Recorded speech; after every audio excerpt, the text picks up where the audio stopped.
Hola, buenos días a todos. El tema de hoy es el Imperio Británico, es decir, el Imperio Inglés. Aquí podemos observar los siglos en que tuvo su auge este imperio, es decir, su periodo de esplendor, siglos XIX, 1800 y siglo XX, los 1900. Vean las principales conquistas de los ingleses: Canadá, Estados Unidos, la India, Egipto y Australia. Se trata de imperialismo anglosajón, en contraste con imperialismo latino, como fueron el imperio español y el imperio portugués, que ya hemos visto. La consecuencia, en mi opinión, más importante de esta expansión de Inglaterra es esto: el idioma inglés. Hoy el inglés es el idioma comercial más utilizado del mundo. De hecho, los países asiáticos, Japón, China, por cuestiones de comercio y de diplomacia también, las embajadas, el intercambio cultural con Occidente, han tenido que dejar de lado sus kanjis y sus signos gráficos de expresión y han tenido que abocarse al inglés. Cuando negocian con países occidentales, aunque no sea Estados Unidos o Inglaterra, aun cuando es Alemania, Francia, México, Brasil, el comercio internacional se desarrolla principalmente en inglés. De hecho, las computadoras, como hoy las conocemos, Microsoft, por ejemplo, que domina el mercado de la computación, es en inglés. Se ha vuelto en una especie de idioma universal el inglés. Y debemos decir que básicamente es consecuencia de esto, del imperialismo inglés, del mucho territorio del planeta que abarcó Inglaterra cuando estaba en su máximo esplendor. Vean, aquí tenemos a un grupo de soldados ingleses. Es una representación de soldados coloniales, de la época colonial británica. Ya, por supuesto, esto ha cambiado. Pero también es importante mencionar Estados Unidos. Lo vamos a ver con más calma, porque Estados Unidos, que fue colonia de los ingleses, se convirtió y sigue siendo hoy pues un país política y militarmente muy importante. Todos lo sabemos. Estados Unidos influye en la economía de todo el planeta. La ONU, por ejemplo, que es un organismo político de cooperación mutua. La OTAN, que es una organización principalmente militar, pues tiene mucho de subordinación a lo que diga Estados Unidos. Ya económicamente China, por ejemplo, tiene gran competencia con Estados Unidos. Pero Estados Unidos militarmente y políticamente sigue pesando mucho. Eh, Todavía hoy Estados Unidos es el país que tiene mayor potencia nuclear. Entonces, la cultura anglosajona desde Inglaterra y ahora con Estados Unidos tiene gran presencia en nuestro mundo actual. Vamos a ver, vamos a ver por qué. Este es un mapa del Imperio Colonial Británico. Noten que aquí Estados Unidos ya es independiente. Las áreas sombradas en rosa son las antiguas colonias inglesas. Les hacía yo la reflexión en temas pasados, viendo el mapa, el pequeño tamaño de Inglaterra y el tamaño de sus colonias. Ahora les voy a hacer notar otra cosa interesante. Noten que, dejando de lado esta parte que es Norteamérica y Australia, que está aquí, básicamente Inglaterra acabó desplazando a Portugal de sus antiguas colonias. Vean aquí los dominios ingleses alrededor de África. Y la India. La India fue dominio portugués y fue el dominio portugués más importante en su momento. Pero Inglaterra poco a poco le arrebató a los portugueses el monopolio aquí en el Atlántico Sur y aquí en el Océano Índico. Y pues acabó dominando allí donde los portugueses habían dominado antes. Y llevaron metro, tren, ferrocarril, telégrafo, máquinas de vapor a la India, la convirtió en un país, en una colonia auténtica, gobernada por un representante del rey de Inglaterra, y básicamente desplazaron a Portugal. Pero en cambio, no lograron hacer lo mismo con los dominios españoles, América Latina, y lo intentaron. De hecho, cuando ustedes vean películas o documentales sobre los piratas, Principalmente se trataba de ingleses contra españoles. Los españoles dominaron aquí e Inglaterra intentó varias veces arrebatarle sus dominios. Hubo incluso incursiones muy fuertes acá, en Perú, en Argentina, pero no lograron arrebatarle sus dominios a España. España los mantuvo con muchas dificultades y bueno, a veces Inglaterra se llevó sus buenos golpes. Ya lo estudiamos cuando hicimos la dinámica. La guerra de la oreja de Jenkins, una expedición contra Cartagena de Indias en Colombia, por esta zona, donde los españoles, en gran inferioridad numérica, les asestaron un duro golpe a los ingleses. Pero en fin, Inglaterra logró influir de este lado del mundo principalmente, y aquí en Sudamérica no. Solamente en Canadá y en Estados Unidos. Pero vamos a regresar un poco a antes del expansionismo inglés. ¿Cómo empezó el expansionismo inglés? Empezó con la dinastía Tudor. Aquí vemos a dos reyes de la dinastía Tudor. Aquí está Enrique VIII y su hija Isabel I. Enrique VIII vivió en más o menos en la misma época que Carlos V, de hecho fueron contemporáneos. Era una época en la que Inglaterra todavía no tenía flota, todavía no se expandía, pero ya se empezaba a ver una rivalidad con los países del continente, en especial Francia y España. Resulta que Enrique VIII es el rey que se separa de la fe católica, de la autoridad del Papa, por cuestiones bastante especiales. Resulta que el rey se quiso divorciar, le gustó otra mujer y se quiso divorciar, y el Papa sencillamente no le otorgó el divorcio, y entonces el rey pues declaró que entonces no iba a obedecer al Papa, que él era el jefe de la iglesia en Inglaterra, y a partir de ahí la nación inglesa se empieza a distinguir de otras naciones de Europa, y esto los lleva a una rivalidad muy fuerte con España, que era como que la defensora del catolicismo en esa época. En España surge la Compañía de Jesús, nada menos, ¿no? Entonces el rey se separa primero de la obediencia al Papa, y en segundo, su hija, Isabel, se convierte en gran rival de España. Hay una cosa muy importante. España se había logrado expandir, y Portugal también, debido a que mientras ellos navegaban, no había otros países que intentaran hacer lo mismo que ellos, navegar hacia tierras desconocidas para conquistarlas.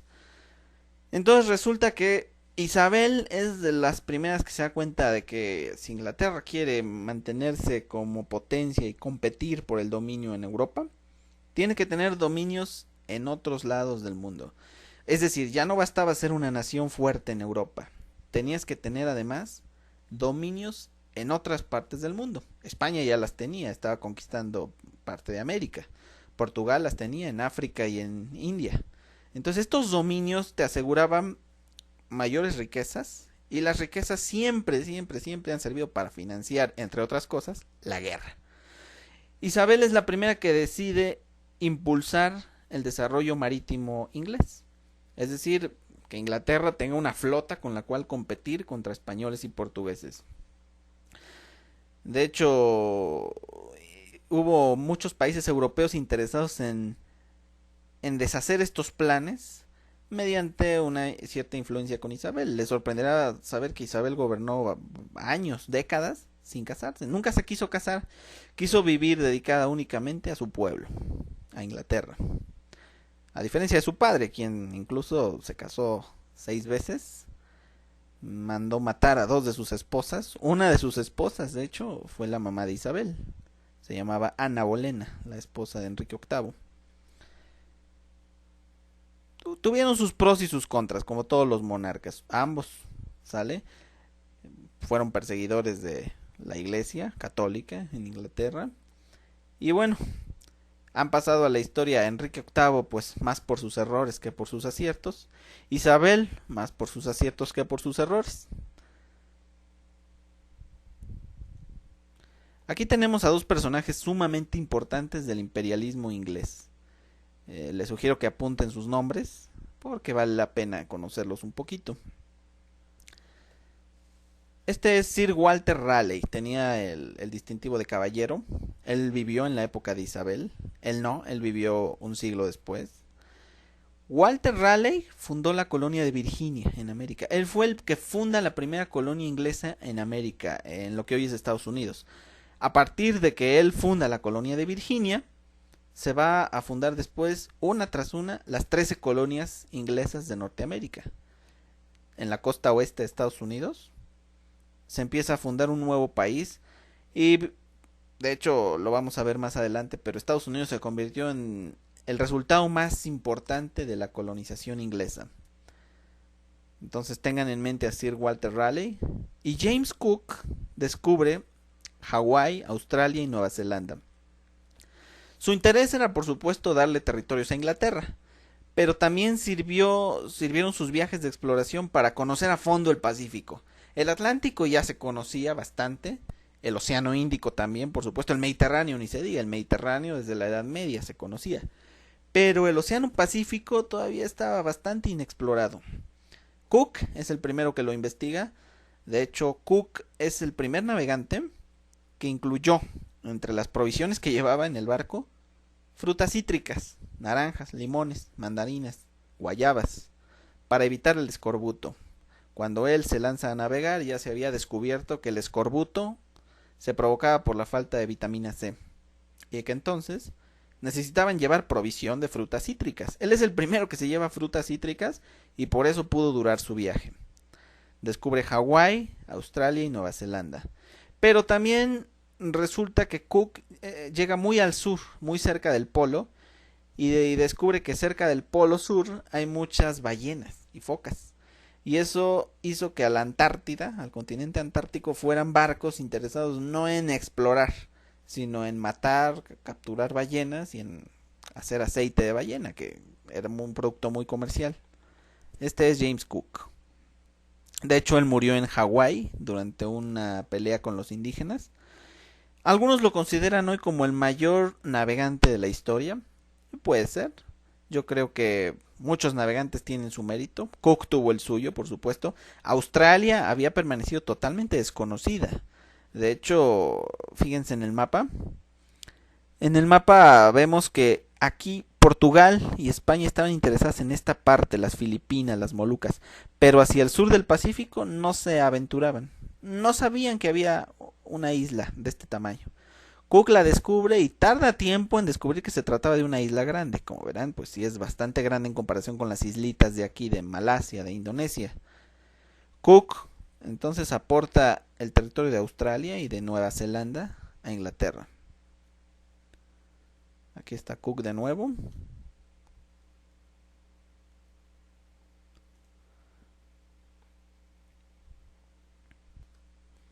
Bueno, aquí vamos a explicar. Esto es un poco extenso. Si quieren, tomen nota de lo principal. Yo estoy convencido de que la más importante aportación, el más importante resultado del imperialismo inglés es, como lo pongo aquí, el surgimiento de Estados Unidos, que es hoy el país más fuerte del mundo. Lo sigue siendo todavía. Estados Unidos fue en su momento colonia de Inglaterra, pero después de separarse de Inglaterra inició una carrera de progreso muy impresionante. Se anexó territorio indio, le compró la Florida a España, Luisiana a Francia, le quitó a México después de la guerra de 1847 bastantes territorios, uno de los cuales era California, y fíjense que apenas 2-3 años después de que se la quitó a México, se encontró ahí oro, y hubo la fiebre de oro de California. En fin, Estados Unidos se expandió y pasó a convertirse en una gran potencia, que en ciertos aspectos pues incluso llegó a opacar a Inglaterra. Curiosamente, Estados Unidos se independiza a finales del siglo XVIII, es decir, en 1776, y otros dominios ingleses como la India, Australia y Sudáfrica van a ser colonias de Inglaterra hasta mediados del siglo XX. O sea, después de la Segunda Guerra Mundial, todavía la India, Australia y Sudáfrica eran propiedad de Inglaterra.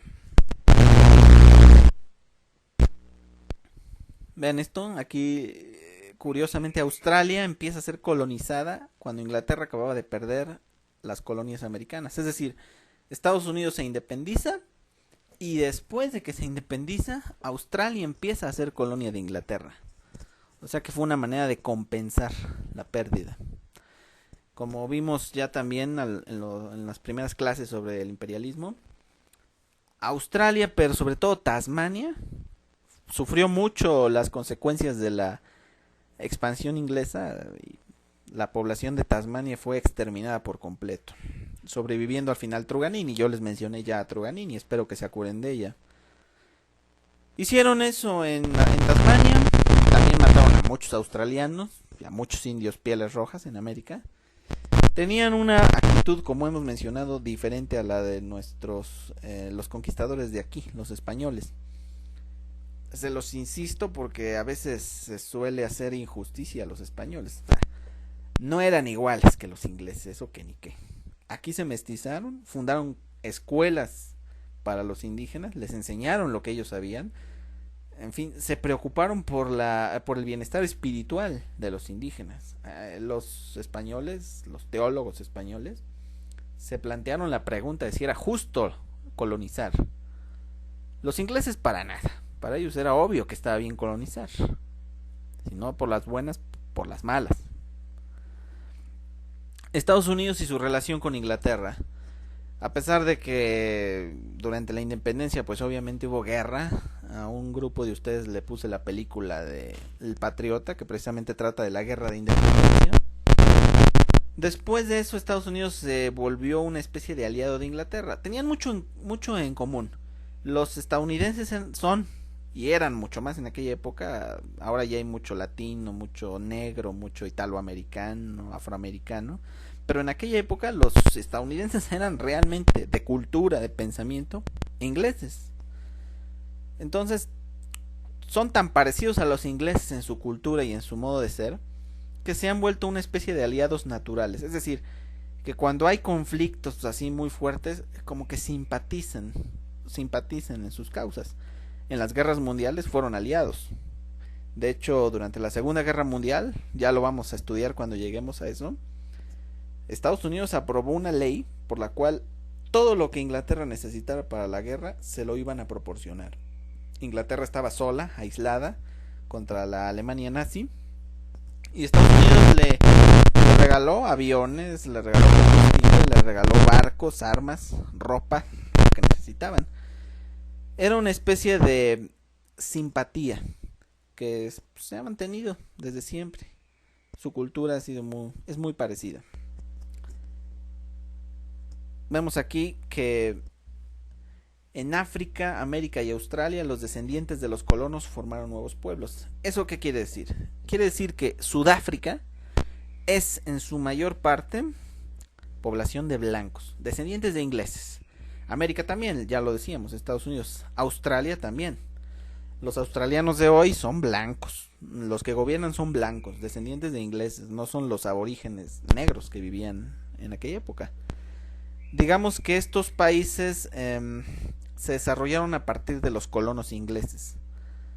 No en Asia. La India, por ejemplo, no ocurrió esto. La India hoy es un país gobernado por hindúes, gente de aquel país. Todos ustedes supongo han oído hablar de Gandhi. Bueno, pues Gandhi de hecho fue hindú y la rebelión que él encabezó era hindú. Una rebelión pacífica. Ellos trataron de obtener la independencia y lo lograron por vías pacíficas, pero eran hindúes, algo muy diferente a lo que ocurrió en otros continentes. Asia, donde estaban muchos dominios ingleses, fueron amenazados por Japón durante la Segunda Guerra Mundial. De hecho, Japón tuvo más resistencia en Asia por parte de los ingleses que por parte de los chinos o de los birmanos o de los coreanos. La misma China en su época sufrió mucho el empuje de los ingleses. Ya veíamos, no sé si lo mencioné con todos, pero si no lo digo ahorita, la guerra de los Boxers. Si no quiero hablar de ella, se las voy a contar brevemente. Fue un movimiento en China por el cual se unieron chinos entre fanáticos y no fanáticos, sino nacionalistas, contra los occidentales. Era un movimiento del pueblo chino que simplemente no quería ser gobernado por Occidente. Sentían que Francia, Inglaterra, sobre todo Inglaterra, pues estaban humillándolos, estaban dominándolos por la fuerza. Se rebelaron, asediaron las embajadas, mataron al embajador alemán y la misma emperatriz aprobó el movimiento y le dio su apoyo. Y esto implicó que los países europeos iniciaran una intervención armada.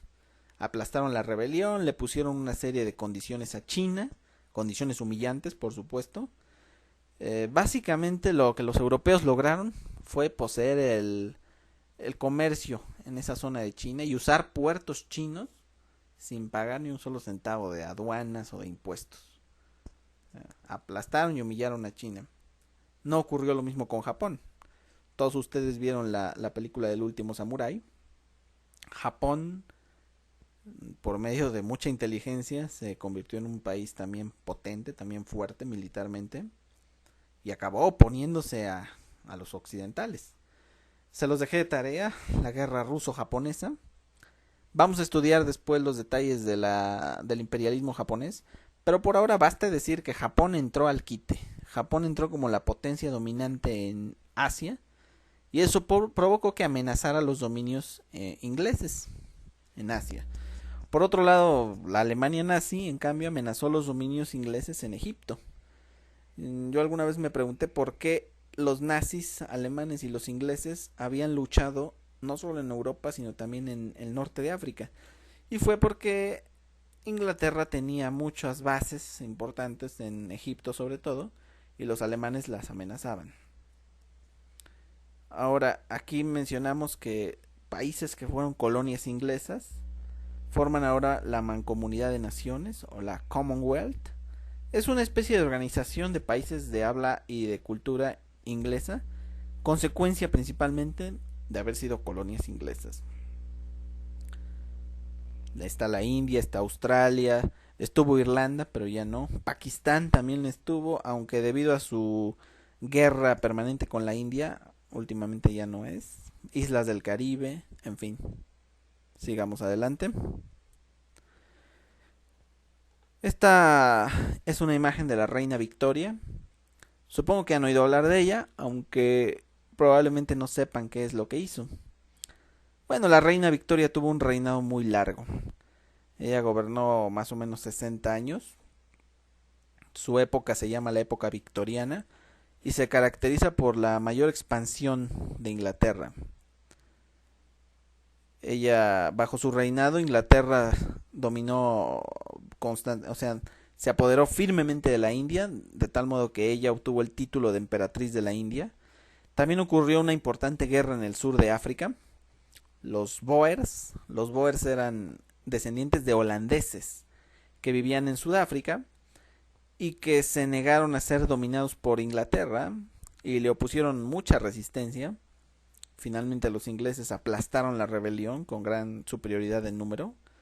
Hubo una gran protesta de varios países en favor de los Boers y en contra del imperialismo inglés. Inglaterra siempre tuvo enemigos en Europa, por supuesto. Ahorita vamos a mencionar algunos de ellos.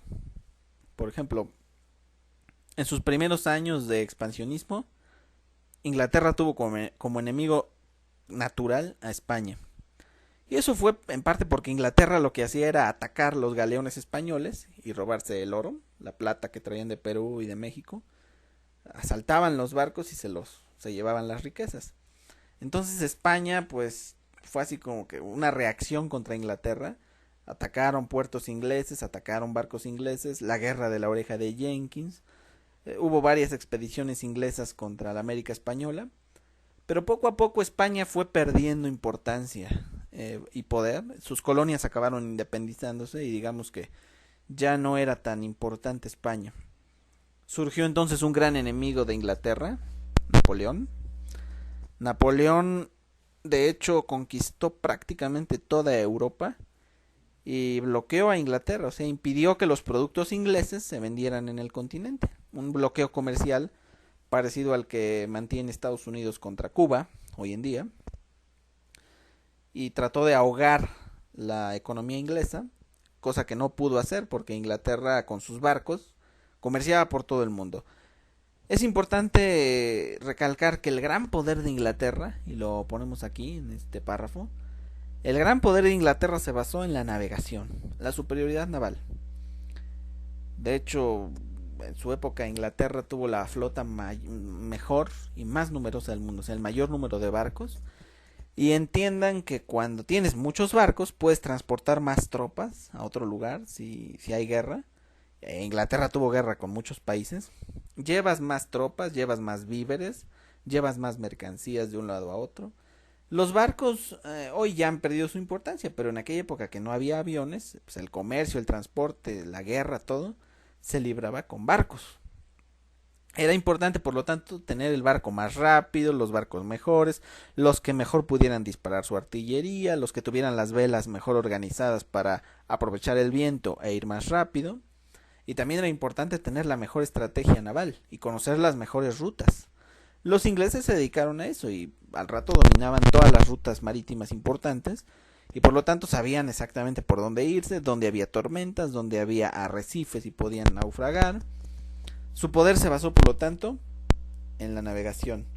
A diferencia de Napoleón, por ejemplo, su fuerza se basaba en las tácticas de tierra, la infantería y la caballería, la artillería de tierra. Y bueno, Napoleón fue en su época también mejor que los ingleses en eso, pero no pudo ganarles precisamente porque Inglaterra tenía una superioridad que él no podía vencer. España, aunque empezó dominando los mares, después no pudo mantener esta competencia frente a Inglaterra, aunque las fortificaciones que tenía en América, en las islas, en Campeche, en Cartagena, en Portobelo, en Nicaragua y todos esos lados, en Cuba, por ejemplo, en Dominicana, la República Dominicana, todos esos fuertes permitieron que España resistiera a Inglaterra.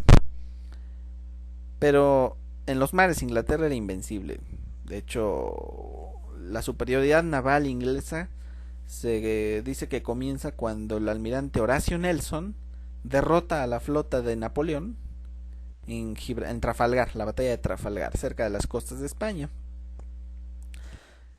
La consecuencia es que Inglaterra hoy en día posee territorios lejos de Europa. Es de los pocos países europeos que tiene territorios que se llaman territorios de ultramar, los territorios ultramarinos, es decir, lejos, en el mar y lejos, en el otro mar. Aquí están varias islas en el Caribe, las Bermudas, por ejemplo, son de Inglaterra, las Islas Caimán, las Islas Vírgenes Británicas, que así se llaman, son propiedad de Inglaterra, las Islas Malvinas en el sur de Argentina, de hecho ya en tiempos recientes, en el siglo XX, Inglaterra declaró la guerra a Argentina, estuvieron en guerra por la posesión de las Islas Malvinas. La verdad no veo por qué, las Islas Malvinas no tienen ni tantos recursos ni tanta importancia, pero la querían.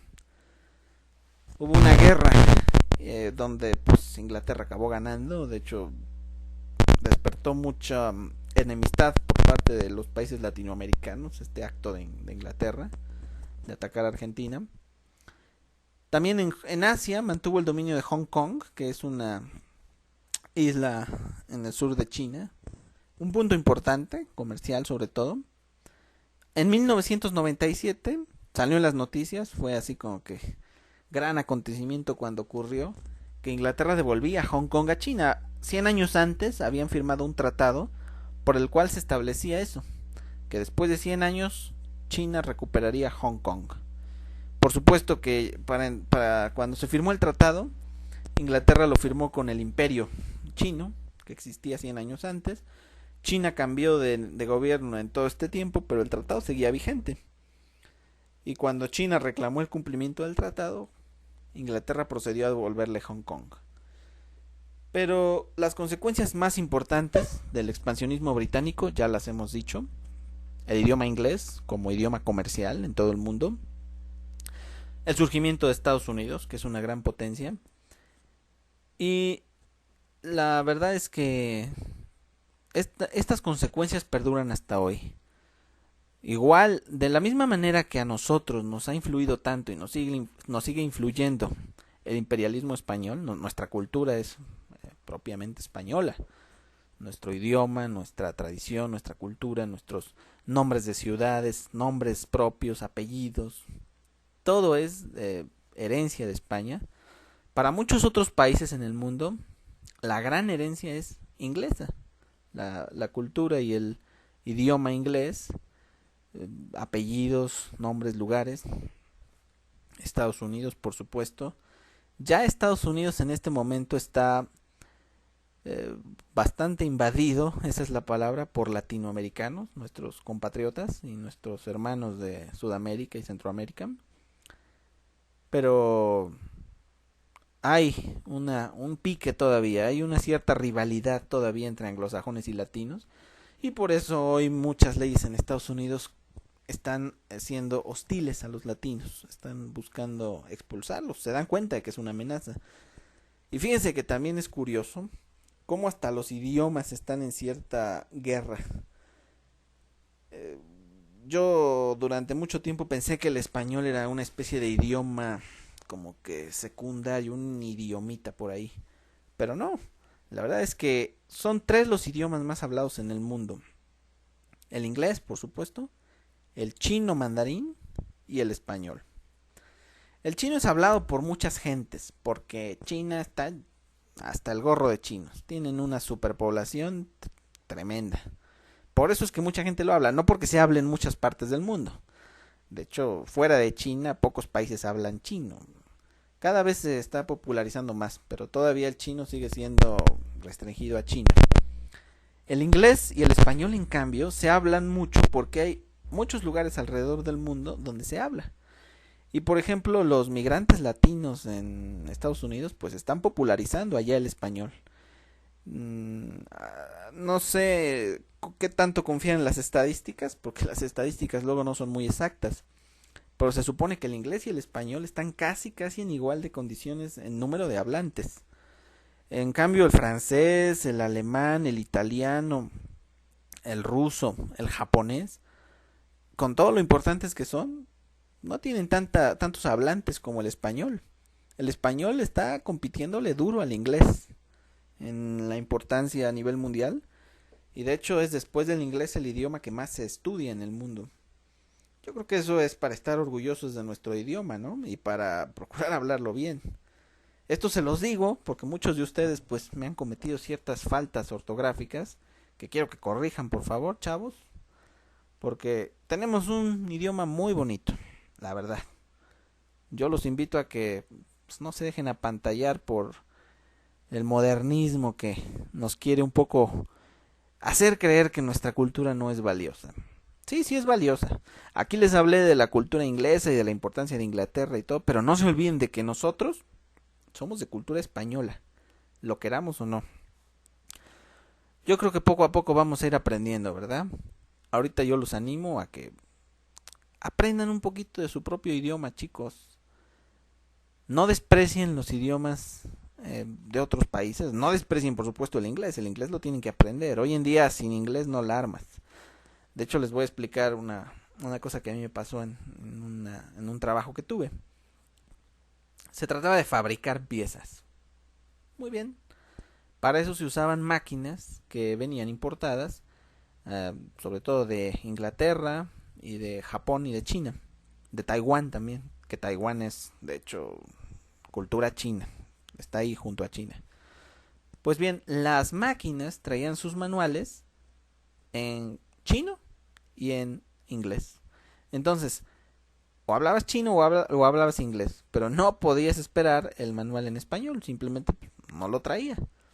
El inglés sigue siendo muy importante. Yo creo que es fundamental aprenderlo. Entonces los invito, chicos, a que traten de abrirse a otra cultura también, pero no olviden la suya. La suya es española. Española e indígena. Del mismo modo que la cultura de otros países es inglesa total o inglesa mezclada con algo. Pero ustedes tengan en cuenta sus raíces, sin que esto signifique despreciar otras cosas. Miren, no hay que confundir el patriotismo con el con el nacionalismo cerrado, obcecado. Si no saben qué significa obcecado, se los digo, es terco, el nacionalismo terco. Porque hay corrientes que nos dicen es que tú, Estados Unidos, mugre país y todo lo que nos hizo y todo. Miren, si aprendiéramos un poquito de lo que saben los gringos o los ingleses, un poquito de lo que ellos tienen, seríamos mejores. Todas las culturas tienen lo suyo. Nosotros tenemos cosas muy valiosas, pero eso no significa que seamos perfectos. Entonces, chavos, aprender de esta cultura inglesa, aprender de otras culturas, francesa, alemana, traten de aprender lo más que pueden de otras culturas, de otros países, de otros modos de pensar y de ser. ¿Sale? Eso se los dejo de tarea. Espero estar pronto ya con ustedes. Y tengan en cuenta que de lo que se planteó en esta clase se van a hacer preguntas en el examen, así que espero que hayan puesto suficiente atención. Estoy con ustedes pronto y hasta luego.